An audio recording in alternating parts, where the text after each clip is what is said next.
Israel has now killed many of Hamas's commanders. Do you think it has any real reason to continue fighting, or is it just causing carnage, death and destruction deliberately of Palestinians? Well, we strongly condemned the terrorist attack on the 7th of October last year. But at the same time, we strongly condemn the way Israel reacted, basically by starting a collective punishment of the Palestinians.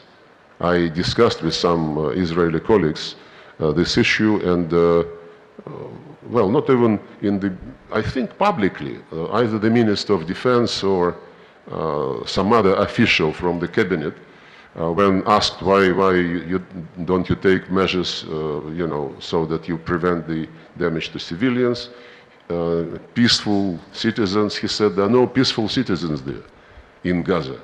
As of the age of 3, they are all terrorists.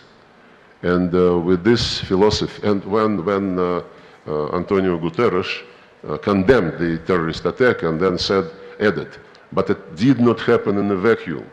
You remember what Israeli reaction was? The former ambassador demanded that Guterres resigns. Eventually he was declared persona non grata. Unbelievable.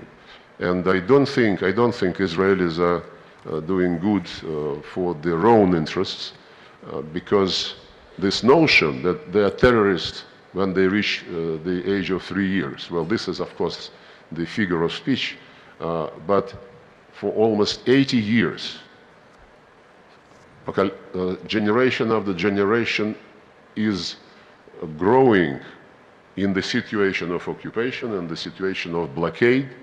And of course the parents and the teachers at school, they explain the history of the Palestinian people and what happened in 1948. So unless Palestinian state is created, which was, by the way, a precondition for the creation of Israeli state, unless Palestinian state is created, extremism would be breeding and breeding and breeding in the region, there is no doubt.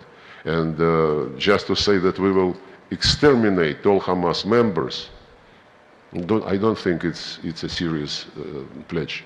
How much of a blow is it to Russia that so much territory has been lost in such a short period of time? Because Russia and the Soviet Union before it has been such a big backer of Syria. How much of a blow is it, and will you intervene further militarily, not just diplomatically? Our country has been a very big backer, not only of Syria, but also of Iraq, of Libya, of Lebanon, and it is not our fault that all the resolutions which were adopted on the Middle East issues, some of them were not adopted. For example, Iraq was bombed out of the statehood without any discussion in the Security Council. It is not our fault that the biggest trend of the modern world, namely the fight against those who want to keep hegemony, and on the other hand, those who would like to live in a free world where the United Nations demand to respect sovereign equality of states, is really implemented, be it BRICS, be it Shanghai Cooperation, be it Gulf Cooperation Council, ASEAN, and many others. So the fight of these two worlds, one phasing out and another one emerging, is not going without clashes. And the conflicts which were adventures, aggressive adventures which were launched by the US and its allies in Iraq, Libya,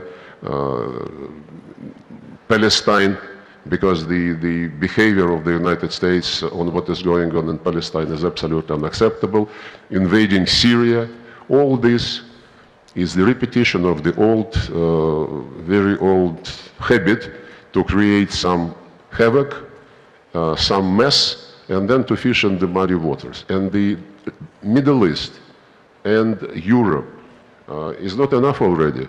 The NATO under the United States command pronounced last year at the summit that the security in Euro-Atlantic is indivisible from the security in Indo-Pacific region. So they already eye the entire Eurasian continent, including South China Sea, Strait of Taiwan, the Korean Peninsula. They are creating NATO-like military blocs. NATO infrastructure is being promoted to the region. This is a reflection of attempts not to allow the hegemony to phase out. But this is a fight against history. So yes, we are very much sorry for the Syrian people who became a subject of another geopolitical experiment. We are absolutely convinced of inadmissibility to use terrorists like Yad Tahrir al-Sham to achieve geopolitical purposes, as it is being done now with the organization of this offensive from the Idlib de-escalation area. But you know, what we do in the world, maybe the mentality is different. The Americans, for them, I know them very well, for them what is important, how they are perceived. And they always want to be perceived number one. When they tell something, everybody must say, yes, sir, whatever Uncle Sam decides. In our case, it's not about being concerned with the impression we make on the people. We do things in which we believe.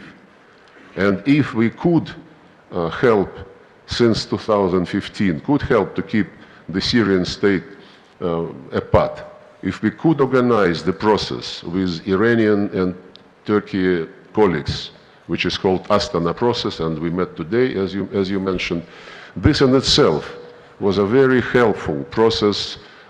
Nothing goes smoothly in world diplomacy, but the events which we are witnessing today, they are clearly geared to undermine everything we have been doing during those years. And we are sorry not for the image which people see in the person of the Russian Federation or me personally, but we are very concerned with the fate of the Syrian people. We don't want them to follow the fate of Iraqis, of Libyans, and of other nations who were disturbed by the people desiring to keep their domination.